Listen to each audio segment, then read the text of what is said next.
Alright folks, welcome to another beer review. This one was intended to be opened for England reaching the World Cup final, but that clearly didn't happen, and begrudgingly, because I'm in the mood to open it, I thought we'll still open it for the final, even though yeah, it is what it is. So today we're going over to Rivington, and this is a collaboration with someone called Hoppy people. I'll see if I can read the description on the back. But this is a bottle of their American Barley wine 2025 edition, 10.5% ABV, 375ml bottle. Had this in the fridge for a little bit now, and yeah, it's got a nice wax top. Done my best to try and at least get a bit of space. It probably won't open straight away, but yeah, and I can't bother go downstairs to get a knife. And you've got the logo on the top. So for our 2025 American Barley wine, we have teamed up with our mates at Hoppy People from somewhere in Switzerland, and selected 5 of our favourite hops of the year. Fucking hell. Hop beginning with M, Zaka, Nelson Sauvin, Kashmir CGX, and Zaka Quantrum Bright, coming in at an ABV of 10.5% ABV. Either choose to drink fresh, or you can wait for it to age past 6 months and see the flavours develop over time. As always, there'll be a Untappd listing in the description, which I'd imagine would go into more detail on this. I wanted to say Motueka, but it didn't look like Motueka, and my eyes are getting fundamentally worse, so I've wasted your time. So we'll see if we can get this open, which I very, very highly doubt we will.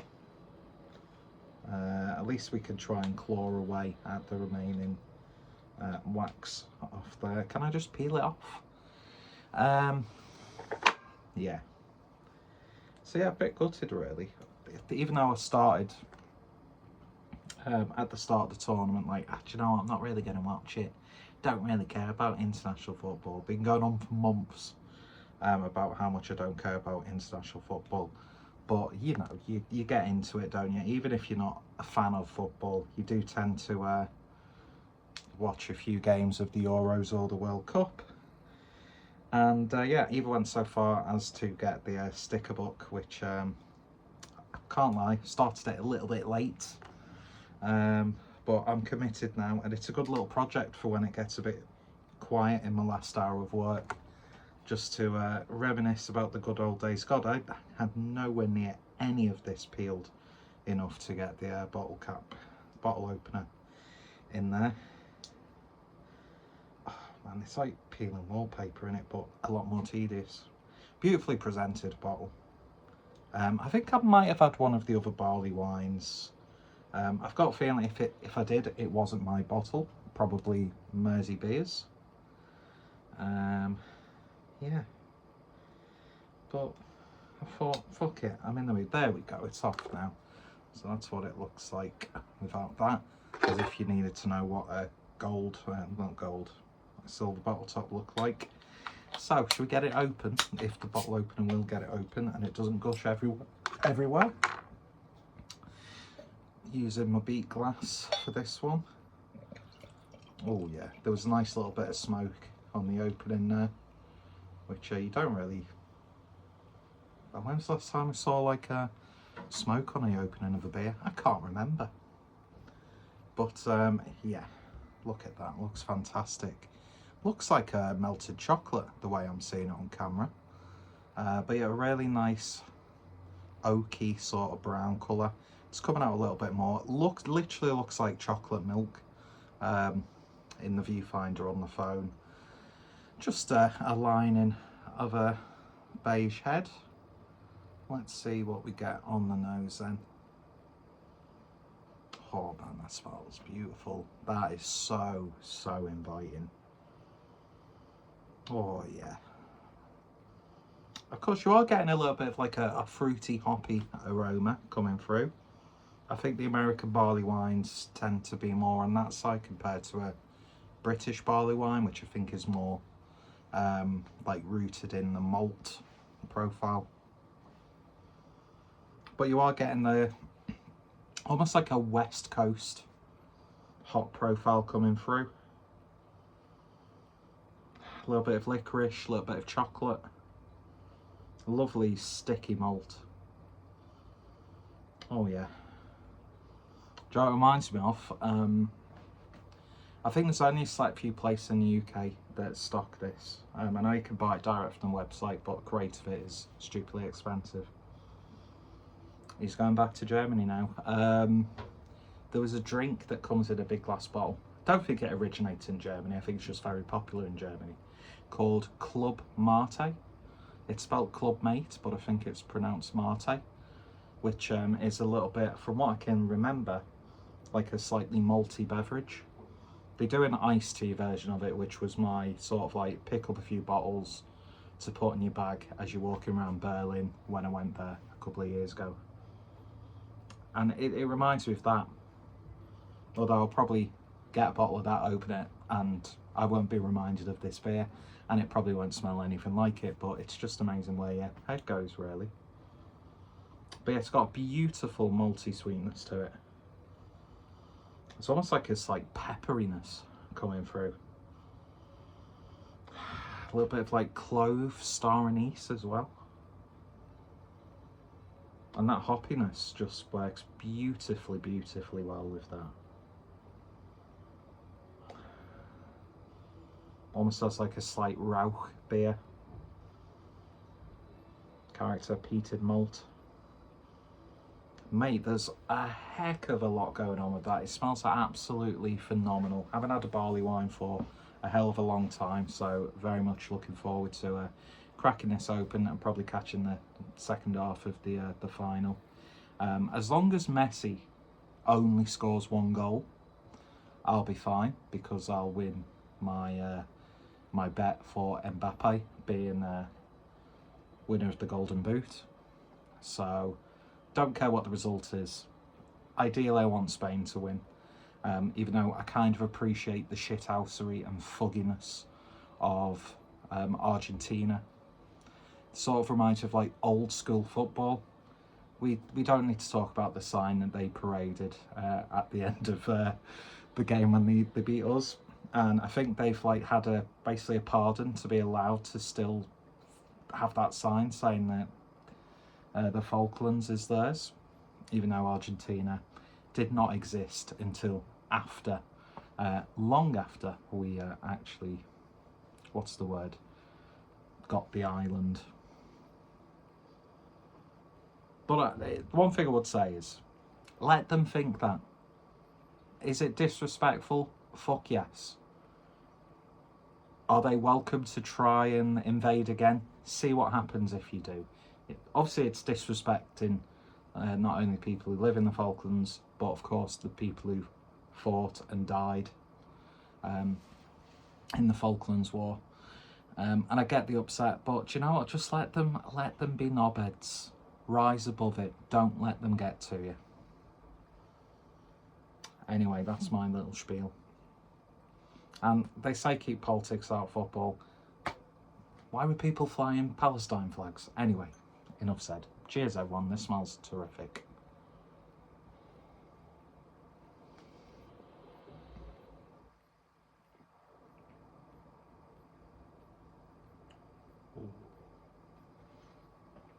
Ooh. Oh, that's very nice. It's a mellow barley wine, but there's a very pronounced hoppiness to it, and it's instantly taken me back to a really potent, like top of its class American West Coast IPA sort of feel to it. You're getting that slight like hoppy red IPA element as well.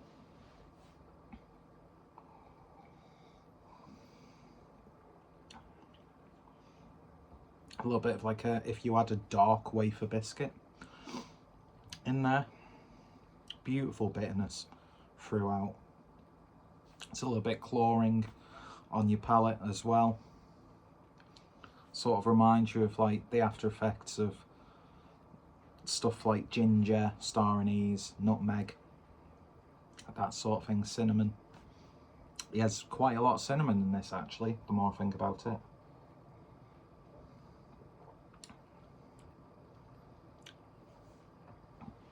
Really nice resiny hop profile. Adds an almost oiliness to it. It's got a really, I don't want to say light body, but it's a medium mouthfeel, but still manages to be velvety smooth. There's like almost like a film on the top where the light's coming in.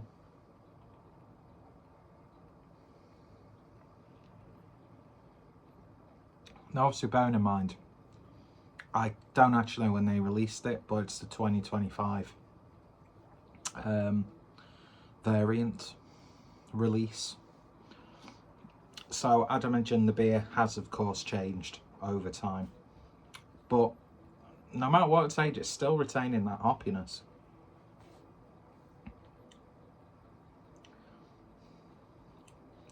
Beautiful, dark, almost savoury malt character coming through. There's a little bit of sweetness, like a slightly overdone caramel almost, where the sort of like the slight bitterness is kicking in. So it's not like really overly sweet. Very nutty. A little bit woody. Oh my god, it's just it's somehow managing to be indulgent yet remarkably easy drinking, and I've found that it's very hard to mask the ABV of a barley wine compared to other styles, unless you're throwing all sorts into it. But this, you know that it is 10.5% ABV. There is a slight like alcohol warmth as it goes down, but it doesn't taste boozy at all. I'm getting like some IKEA ginger biscuits in there as well. I'm quite surprised how like ginger and gingery, if that's the right word, and cinnamony this beer is. It's almost got that sort of like I don't know if people will read this as a diss, but it's almost got like that pumpkin spice thing about it. And speaking of which, nice bit of coffee notes.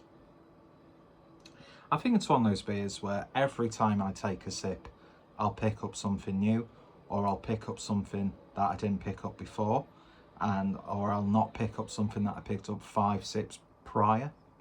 Do you know what I mean? I think that's just the sign of a very underdeveloped and ignorant palate, but it is what it is. Anyway, I don't want to drink too much on the review because I want to sort of save it for the World Cup final. Please, please, if Argentina win, don't let Messi score, or just let him score once so I still get me bet. It's only 40 odd quid, but I don't care. I've got a couple of potential trips coming up as of recording this, so any sort of money I can retain would be greatly appreciated. That's if I get this video up in a timely manner, because we're talking within the space of a month. There's 2 potential European excursions that I may be doing. Got some good deals that I've not pulled the trigger on lastminute.com. I'm just going to say it, Naples and Copenhagen, just 2 nights each city, 1 week apart in August.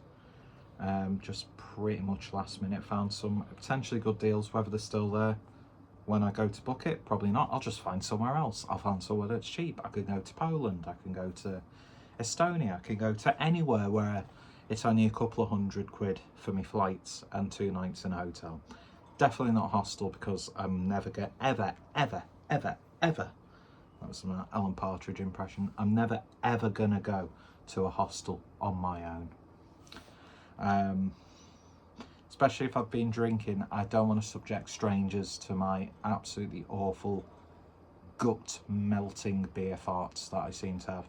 I genuinely think in my insides are all just rotten and are literally being held together by fatty tissue and strands of gristle. And they're only just functioning because, and there'll be a few people who watch this who can attest this, when I drink, I don't get headaches the next day, don't feel sick the next day, never vomit, but my God, I will pebble dash your toilet and I will stink your room out. Yeah, it is what it is. Anyway, that's way too much TMI. He says that, he said much worse about his own life on YouTube, but it is what it is, folks. And what this is a terrific beer. It would have been obviously more celebratory if England, who's to blame for that really? I know Pickford's getting it in the neck, but against France, I don't think Pickford would have, was it like, did France score 4 times? Don't think Pickford would have let 4 goals in, but is what it is, he's just a scapegoat. But anyway, Rivington, Hoppy People, American Barley Wine, 2025, nice hoppy barley wine, really nice. If you like your West Coast flavours, I think you're going to really appreciate this.